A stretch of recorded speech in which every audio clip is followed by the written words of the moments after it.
अब जो metallic bond strength के हमने रूल्स पढ़े थे प्रीवियस क्लास, उसको हम अप्लाई करते हैं, राइट?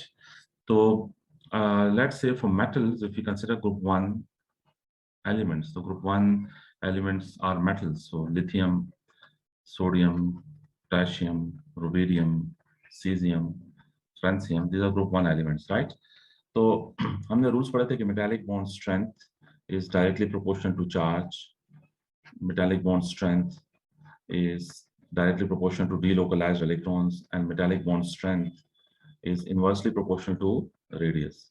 अब अगर हम ग्रुप 1 में या किसी भी मेटल के ग्रुप में कंसिडर करें तो down the group charge is same, down the group charge और डीलोकलाइज इलेक्ट्रॉन्स सेम है, charge and delocalize electrons are same, electrons are same. तो अब हम किस बेस पर डिसाइड करेंगे मेटालिक बॉन्ड स्ट्रेंथ को? तो मेटालिक बॉन्ड स्ट्रेंथ के लिए हमने रेडियस कंसिडर करना। तो अगर हम लिथियम को देखें तो लिथियम इज 1 पॉजिटिव आयन, और फिर ओके सो देखें इसमें कि चार्ज और डीलोकलाइज इलेक्ट्रॉन्स तो सेम है ग्रुप 1 मेटल्स के लिए, राइट? तो हम चार्ज और डीलोकलाइज इलेक्ट्रॉन्स की बेस पे तो नहीं डिसाइड कर सकते, लेकिन हम रेडियस को कंसिडर कर सकते हैं। तो what is happening to radius? Radius is increasing, और रेडियस के इंक्रीज होने की वजह से metallic bond strength will decrease, metallic bond strength decreasing, right? अच्छा, और मेटालिक बॉन्ड स्ट्रेंथ के डिक्रीज होने की वजह से melting point will decrease, melting point will decrease. तो अब ये रूल है सारे मेटल्स के लिए, for all metals down the group, for all metals down the group, melting point will decrease down the group, melting point will decrease, right? This very rule will be applicable for all the metals. So non metals के लिए बेटा down the group हम intermolecular forces को consider करेंगे, right? तो intermolecular forces हम later on in organic chemistry में हम अप्लाई करेंगे हैलोजेंस पे।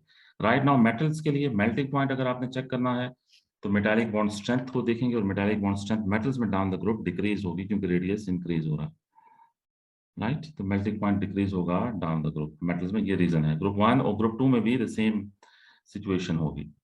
अब अगर हम अक्रॉस द पीरियड देखें तो अक्रॉस द पीरियड सारे एलिमेंट्स मेटल्स नहीं होंगे, लेकिन जहां तक मेटल्स हैं वहां तक हम ये कॉन्सेप्ट एक्सरसाइज कर सकते हैं। Metallic bond strength, metallic bond strength अगर हम चेक करें अक्रॉस द पीरियड, राइट? तो जितनी मेटालिक बॉन्ड स्ट्रेंथ बेटा ज्यादा होगी उतना मेल्टिंग पॉइंट मेटल्स का ज्यादा होगा, जितनी मेटालिक बॉन्ड स्ट्रेंथ कम होगी उतना मेल्टिंग पॉइंट कम होगा। तो जो मेल्टिंग पॉइंट है वो डायरेक्टली प्रोपोर्शनल है मेटालिक बॉन्ड स्ट्रेंथ के, ठीक है? और फिर मेटालिक बॉन्ड स्ट्रेंथ किन फैक्टर्स पर डिपेंड करती है वो अभी हमने जस्ट डिस्कस। अब हम पीरियड 3 में लेट से ले लेते हैं। We have sodium, then we have magnesium, then we have aluminium, ठीक है? एल्यूमिनियम के बाद मेटल्स नहीं है, सिलिकॉन मेटल नहीं है, सेमी मेटल सेमी मेटलॉइड है, राइट? तो सिलिकॉन इज मेटलॉइड, ओके।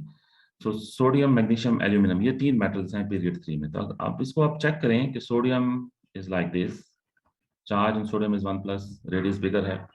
फिर अक्रॉस द पीरियड रेडियस ने डिक्रीज होना है, चार्ज ने इंक्रीज होना है, तो just magnesium is di positive, and then we have aluminium, तो charge is tri positive, right? अब अगर हम इस पे इन पे रूल्स अप्लाई करें तो किसका मेल्टिंग पॉइंट ग्रेटर होगा? सोडियम, मैग्नीशियम, एल्यूमिनियम में से जिसकी मेटालिक बॉन्ड स्ट्रेंथ ज्यादा होगी, तो मेटालिक बॉन्ड स्ट्रेंथ एल्यूमिनियम की ज्यादा होगी, greater melting point for L का मेल्टिंग पॉइंट ग्रेटर होगा। द रीजन इज कि L has greater charge and Al has more delocalized electrons compared to magnesium and sodium. Al has more charge compared to magnesium and sodium. इसी तरह Al has smaller radius. Al has smaller radius. That is the reason कि Al का melting point greater होगा, ठीक है? अब अगर हम इन melting points को शो करें ग्राफ पे, तो if you take proton number here on x-axis and if you take melting point here on y-axis. So if you begin from here, this is sodium, here magnesium, right? So you can clearly see that magnesium has greater melting point than sodium. Reason is magnesium का charge ज़्यादा है, magnesium का radius smaller है, okay? And then comes aluminum. Aluminum का melting point is greater than magnesium, right? लेकिन यहाँ इस graph में अब ये क्वेश्चन डेवलप हो रहा है कि जो पहला इंक्रीज है from sodium to magnesium, this increase is much greater increase in melting point, okay. और सेकंड मैग्नीशियम टू एल्यूमिनियम भी मेल्टिंग पॉइंट इंक्रीज हो रहा है, लेकिन इतना ज्यादा इंक्रीज नहीं हो, less increase in melting point compare to the first increase.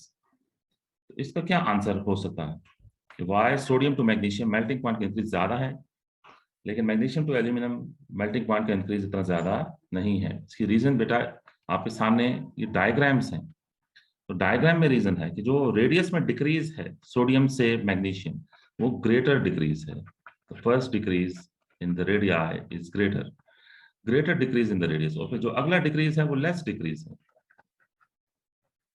That is the reason कि पहला जो इंक्रीज है मेल्टिंग पॉइंट वो मच ग्रेटर है as compare to the second increase, ठीक है। So you may receive this question कि why increase in melting point is greater from Na to Mg than Mg to Al, ठीक है। तो उसका reason ये है कि the decrease in radius from Na to Mg is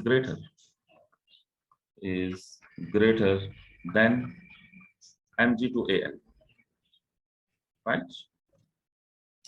अच्छा, then बेटा इस अगर हम ग्राफ को फर्दर एलॉबरेट करें और यहाँ हम प्लेस करें सिलिकॉन को, बिकॉज एल्यूमिनियम के बाद सिलिकॉन इज प्रेजेंट, तो सिलिकॉन का melting point will be much greater. Period 3 में सबसे ज्यादा मेल्टिंग पॉइंट सिलिकॉन का है। अब सिलिकॉन का मेल्टिंग पॉइंट तक ग्रेटर क्यों है? Because it is a macro molecule. Silicon is a macro molecule, ठीक है। Silicon has giant covalent lattice. That is the reason कि silicon का melting point in metal से भी greater है। तो ये थोड़ी सी एप्लीकेशंस थी जो हमने मेल्टिंग पॉइंट स्टडी किया और मेटालिक बॉन्ड स्ट्रेंथ को डिस्कस किया। अब यहाँ हमने इनको अप्लाई किया, okay.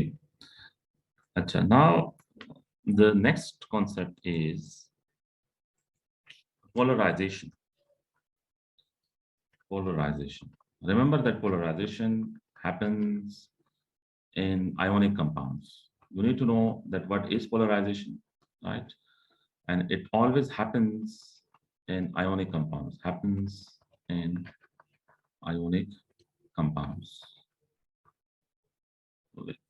It always happens in ionic compounds. Okay. अच्छा बेटा, पोलराइजेशन को अंडरस्टैंड करने के लिए let us take this example. This is an anion, okay? You know, anion is electron rich particle. Anion is negatively charged particle. Anion is a negative ion, right? तो जाहिर है जो नेगेटिव आयन होगा उसका nucleus भी होगा, this is nucleus, और ये एनायन का इलेक्ट्रॉनिक क्लाउड है। ऑब्वियसली एनायन में इलेक्ट्रॉन ज्यादा होंगे, this is electronic cloud of anion.